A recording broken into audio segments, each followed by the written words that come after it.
Good afternoon, ladies and gentlemen, and happy 4th of July weekend. I'm Steve Barrett, your co-host, and welcome to the Get Healthy America Hour. Today we're going to be talking about cognitive health with the star of our show. She's an award-winning naturopathic physician, presenter on Fox News, News Nation, and throughout the media world, talking about issues like health. And believe it or not, at 25 years old, she wrote a textbook on the area of detoxification. She's none other than Dr. Gina Nick. Thank you, Steve, and welcome to this episode of Get Healthy America. So, like Steve said, we're going to be talking about the brain, fueling the brain through diet, detox, and cognitive vitality. And I want to start off with one of my favorite things to talk about, which is diet. And there was this diet called the Mind Diet, MIND, Mind Diet. And there was a study done with over 92,000 adults. So this was a large-scale analysis of adults aged 45 to 75 from the University of Hawaii's multi-ethnic cohort.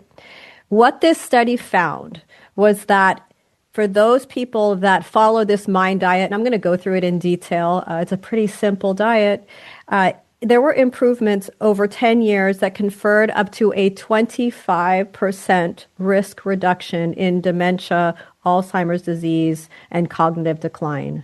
25% reduction.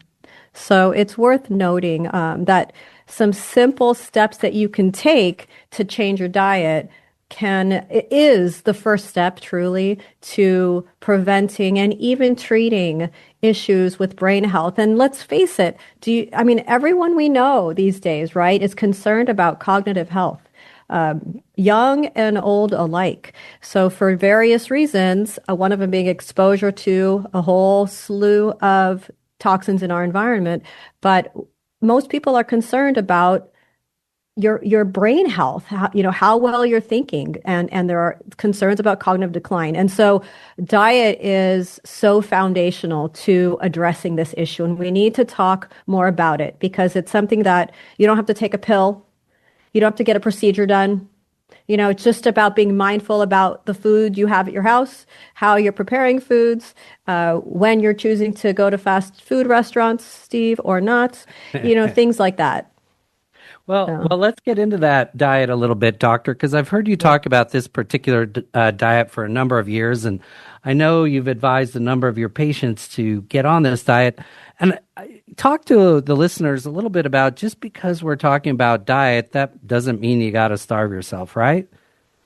Not at all. It's about nourishing yourself. So it's about getting back to the basics in terms of giving your body the nourishment it needs. So one of the reasons why you eat, right, is to nourish your cells. So getting back to some basic principles about how to eat in a way that nourishes your cells and optimizes function in your brain and the rest of your body. Well, so remember the old adage, you are what you eat. That applies to your brain as well, right? Of course it does. Of course it does. You are what you think too, right? So if you are what you eat and what you eat impacts how you think, you are what you think. So why don't you go into the results of the study a little bit and then talk about the diet itself? Yeah. So as I mentioned, the results were just profound, right? So just adhering to this Mind Diet was associated with a 9% lower risk of dementia, rising up to 13% among African Americans, Latinos, and white participants. But most importantly to me is when you follow this diet for 10 years, it causes a 25% risk reduction. And so this is about implementing a lifestyle, it's because normally when you hear diet, it's like, okay, I'm going to go, it's bikini season, so I need to go on a quick diet to lose 10 pounds. That's not what I'm talking about here. I'm talking about truly changing how you're eating and how you're living so that you'll do this for up to 10 years and maximize the risk reduction, long term. So when you're talking about diets like this, you're really talking about a lifestyle change, right? It's not like, hey, I'm going to not eat carbs for 2 weeks so I can, do what I'm doing right now so I can fit into that bathing suit and, look like my hero, Arnold Schwarzenegger, at the beach. What about, Right. so talk about the difference between lifestyle change and diet. Well, they go together. They really go together, and you'll see that when I go through this mind diet, which I want to get into here. You'll see that a change in diet like this requires a change in lifestyle, right? And so let's kind of go into what it is. So the mind diet, it basically combines the Mediterranean diet, which is kind of how I was raised, and components of what's called the DASH diet, which is dietary approaches to stop hypertension, which has been around and studied for a very long time and proven to lower blood pressure and support cardiovascular health.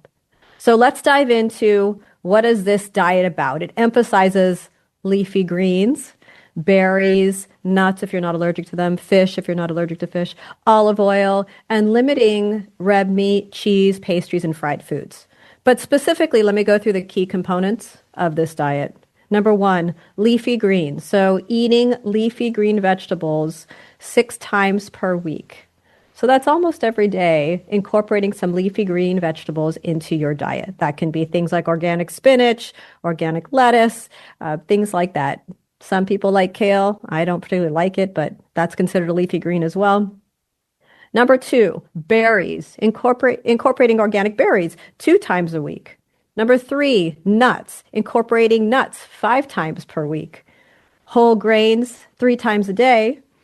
Olive oil, using that as kind of your primary cooking oil and oil for salad dressings and so forth. And fish 1 time a week. And I'm going to go through the rest of it. We're going to take a quick break, and I'm going to get through all of the different key components, and I will repeat them again and again. But if you want to call to speak with us and you have questions, just call us at 866-870-KRLA, 866-870-5752.